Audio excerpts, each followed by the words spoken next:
I want to give a special shout out to all my patrons first. Thank you so much to my Bibliospren, Bibliohowlers, and my Bibliomancers.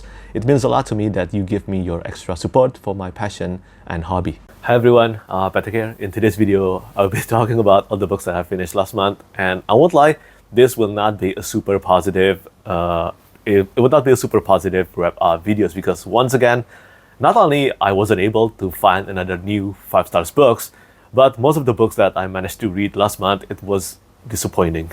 Unfortunately, 4 of them were disappointing. I managed to read 6 novels, and 2 of them were a hit with me, thankfully, but 4 of them, they were disappointing. I don't know what it is with me this year. As I said in my last month's wrap-up video, this year is on its way to becoming my worst reading year of all time. And yeah, that is not something that I'm happy about. I want to find more great books, but yeah, I'm not having a great luck with reading great books for me lately. But anyway, it's not always a good reading month. It will not always be a good reading month, but I will always try my best to find more amazing books, to tell you. And of course for myself, because I do like reading great books more than hating books.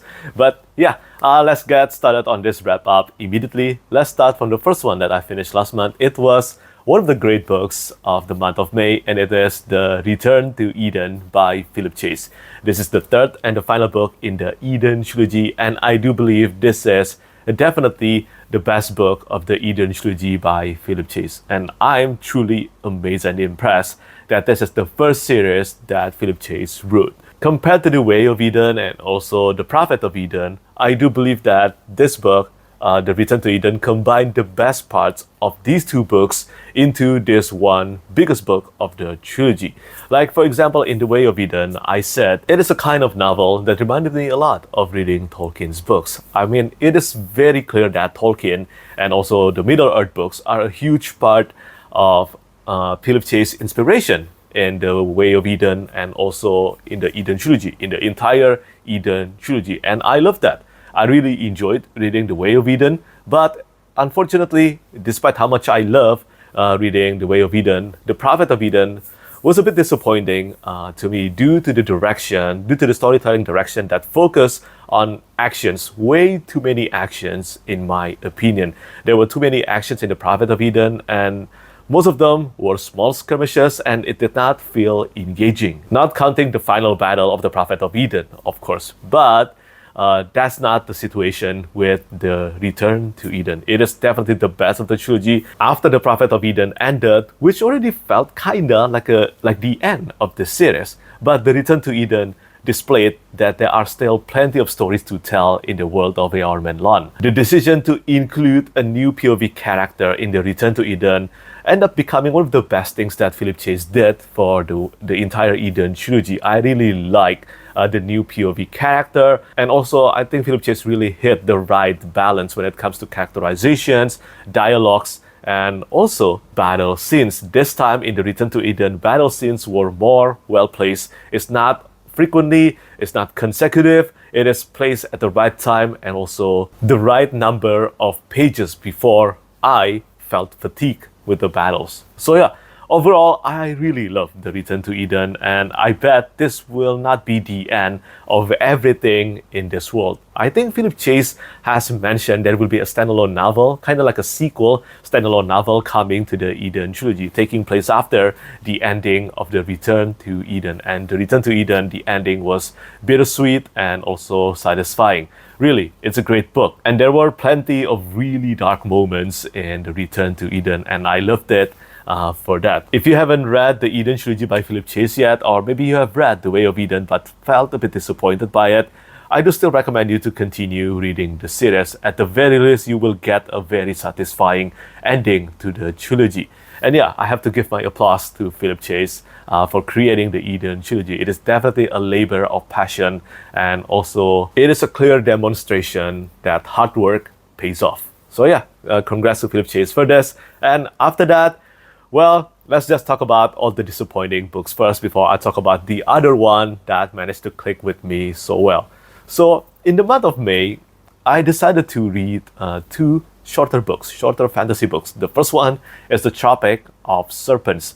Again, this is the second book in the memoirs of Lady Trent. The first book was A Natural History of Dragons. I did not end up enjoying that as much as I hoped, but The Tropic of Serpents was, to be fair, a better book compared to A Natural History of Dragons. But at the same time, even though I'm already 2 books into the memoirs of Lady Trent, I feel like the dragons have become kind of like a backdrop instead of a big focus of the narrative. At least 2 books into the series, it really feels that way. In The Tropic of Serpents, the next adventure of Lady Trent takes her to the jungles. And it basically, once again, explained why I really hate jungles. The bugs, the heat, and also the cold, the rain, everything about it just doesn't seem pleasant to me. And the Tropics of Serpent showed all the dangers that came from her adventures. And I really like reading the development of Lady Trent in the Tropics of Serpent. I think she came to realize what she really wants as an individual, and also the things that she has to sacrifice for her dreams of researching about dragons. Those were great, but unfortunately, I do feel like there weren't any satisfying climax sequence, not only in A Natural History of Dragons, but also in the Tropic of Serpents. Like after I reached the ending, my first thought was, what, that's it? That's the climax sequence? And I was so surprised. It really felt like your standard chapters, and there weren't enough intensity and conflict in the climax sequence like usual. I needed that, especially in the second book, in The Tropic of Serpents, because the first book was already a bit disappointing on that end, and The Tropic of Serpent was again disappointing as well. But it is a good book. Overall, it is a good book. I have written my full spoiler-free review of The Return to Eden and also The Tropics of Serpent. You can check those out in my Goodreads account and also on Novel Notions, my blog. And after that, I read The Daughter's War by Christopher Buehlman. And this one, again, it was disappointing, and I have no doubt that I'm on the unpopular side when it comes to my opinion on this, because I love The Black Tongue Thief. It became one of my favorite books. The Black Tongue Thief, prior to its publication, even though it was released in the year 2021, I think it was published in the year 2021, but the year before that, in the year 2020, well, there were already so many buzz and hype going on for The Black Tongue Thief. And when I read The Black Tongue Thief, well, it managed to live up to my high expectations. It was so fun, entertaining, the balance of humor and also dangers. It was so good. I think Christopher Buehlman did such a great job in writing The Black Tongue Thief. And when I heard there will be a prequel novel about Galva, one of the main supporting characters in The Black Tongue Thief, not gonna lie, it really felt like the book that I didn't know I need. But after reading it, well, I was disappointed. It is well written. I will not disagree on that. It is well written. Christopher Buehlman's prose is great. It is compelling. And also, I found it engaging to learn more about the world of the Black Tongue series. Really, it is a great series. But Galva is a stoic. She is a stoic character. She is not Kinch na Shanak. Kinch, he has such a distinct voice that is so, well, it is so hard to resist reading his narration, in my opinion. And Galva is not that. This is a military fantasy. It is a dark one. There were several dark moments in this book, and it's not a bad thing per se. I love reading grimdark or dark fantasy series. But the only character that I care about in The Daughter's War is Galva. That's it.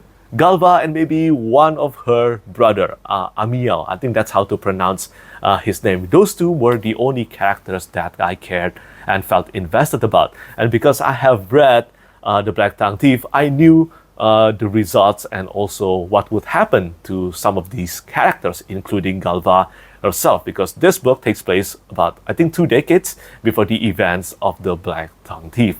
But again, overall, I do think that I'm really on the unpopular side when it comes to my opinion on The Daughter's War. If you are looking forward to reading this, I do still recommend you to pick it up because it has received a lot of very positive reviews, and I'm definitely, as I said, on the unpopular side. That being said, I'm still very much looking forward to reading the sequel of The Black Tongue Thief whenever it's ready. But now let's move on to the next book that I finished. Let's talk about something positive first. This is for Deathless by Rob J. Hayes. This book is only about 70,000 words long and it is absolutely incredible. I don't know how, but somehow Deathless was even better than Demon.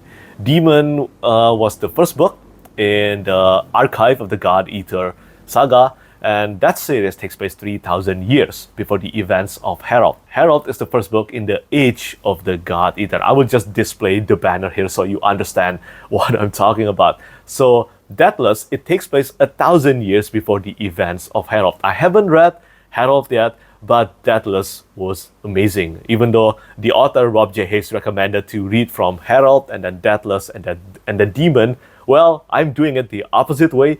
Demon, Deathless, and then Herald, but it seems like it's working favorably for me. Deathless was even better than Demon. It is more political, but it exploded a lot in the second half of Deathless. Having read Demon definitely benefit my reading experience of Deathless though, because Dean or Dean, I'm just going to call her Dean.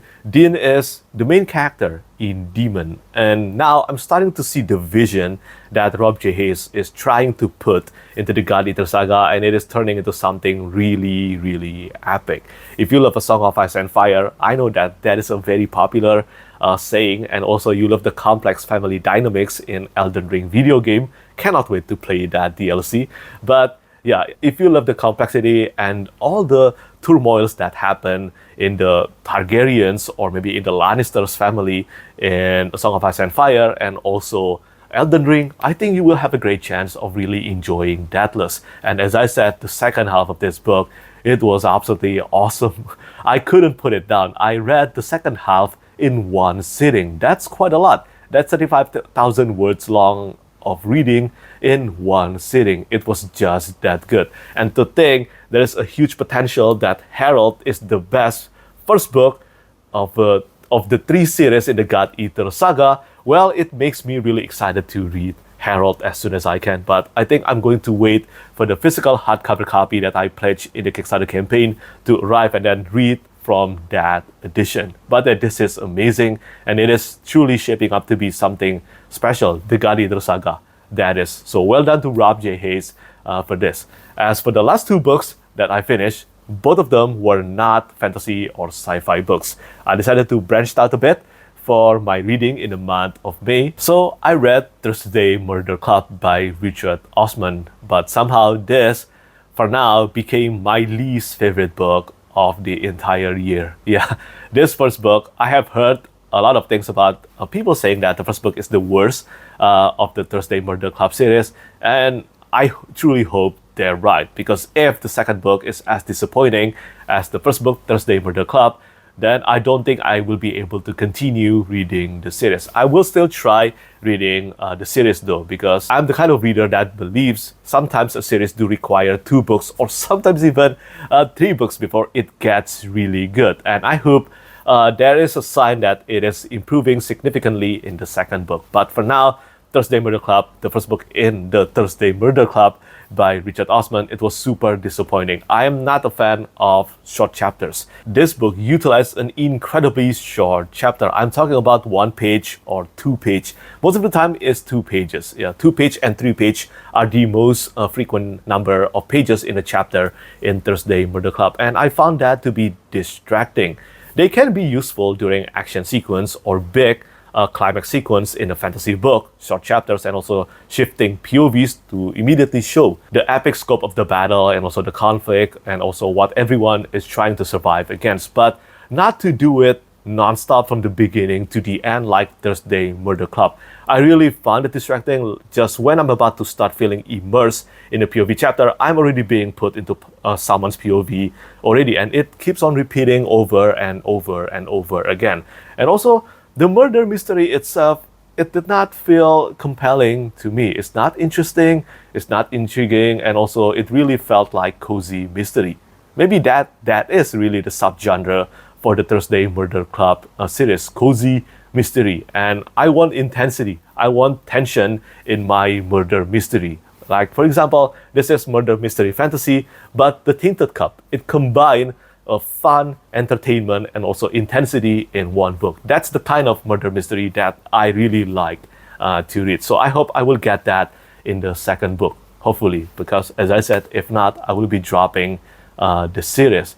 But finally, the last one, and this is something that I did not expect, well, because this is A Gentleman in Moscow. Yeah, I am not a fan of this book, and I will not rant. I will not rant about this book because it is so beautifully written, but at the same time, I need conflicts, okay? This book felt like a beautifully written book about nothing intense. And sure, not every book has to be intense. Of course not, but I do have to find the characters interesting, or maybe there was something about them that made me feel invested in their storyline. I did not get that at all in reading A Gentleman in Moscow. It was boring somehow, even though I really enjoyed the writing, but at the same time, the plot is really uninteresting to me. It took me a long time to read this 400 pages book, and yeah, I'm disappointed. I haven't even written my full spoiler-free review of A Gentleman in Moscow. Not gonna lie, I finished reading this in the first few days of the month of June, but I'm going to include it in my May wrap-up anyway. I did highlight a lot of passages in A Gentleman in Moscow. As I said, it is so beautifully written. It's just that the plot are interesting, and also the only character that I pretty much care about is the main character and also Nina. That's it. The rest, they were very forgettable to me. And when I was reading it, I truly feel that this would work better as a TV show adaptation rather than a book. I did watch the first episode of A Gentleman in Moscow already, and I have a good feeling I will love the TV show adaptation much more than the book. So that's really the end of my May wrap-up. As I said, it is a disappointing reading month, very disappointing. And the only two books that I found to be incredible, those two were The Return to Eden and also Deathless. So what's my book of the month? It is kind of like a tie between The Return to Eden and Deathless, but if I have to choose, I think I will have to choose, just by a slight margin, Deathless by Rob J. Hayes. I cannot get enough of the second half of that book. It really requires a lot lately for me to feel truly scared for the characters and also the train wreck that is about to happen in the book. And Deathless did that for me. Demon also. So yeah, as I said, I think the God Eater saga will become something truly special, especially once we reach the second phase and eventually the third phase of the series, becoming 9 books saga. Yeah, it will be amazing. And for now, I would just say I'm so looking forward to reading Herald, and I hope the physical copy will arrive to my place soon. But yeah, my book of the month for the month of May is Deathless, and I do really hope the rest of the year will provide me with a more incredible reading experience, because it's insane. I have found only, I think, 3 books.